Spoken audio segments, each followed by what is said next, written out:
कोई कुआरा बैठा हो जिसका ब्याह ना हुआ हो, और ठाकुर जी से प्रार्थना करना, हे ठाकुर जी ऐसी पत्नी जो जो संतों की सेवा करे, ऐसी पत्नी दो जो आपकी सेवा करे, ऐसी पत्नी जो जो भजन करे, ऐसा पति दो जो संतों की सेवा, भगवत सेवा, भजन सेवा करे। आप विश्वास मानना ठाकुर जी साधारण पत्नी पति नहीं देंगे, खुद ही आ जाएंगे पत्नी बनके, खुद ही आ जाएंगे पति बनके। क्यों?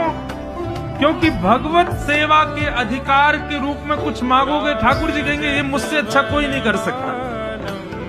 संत सेवा के लिए पुत्र मांगोगे तो ठाकुर जी कहेंगे मैं ही आ रहा हूं। क्यों? संत सेवा मुझसे अच्छी कोई कर ही नहीं पाएगा।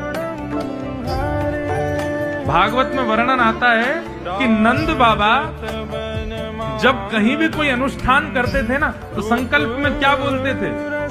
विष्णु आराधनार्थाय, गौ सेवा के लिए, संत सेवा के लिए, ब्रजवासियों की सेवा के लिए, भगवान की आराधना के लिए, भगवत सेवा के लिए एक पुत्र हमको मिले, इसलिए अनुष्ठान कर रहे हैं। तो भगवान बोले भैया भगवत सेवा, गौ सेवा, संत सेवा, विप्र सेवा ये मुझसे अच्छी कोई नहीं कर सकता, तो रुको मैं ही आ रहा हूं। जन्मे भली देव की वसुदेव क्या, लेकिन आ गए नंद यशोदा की।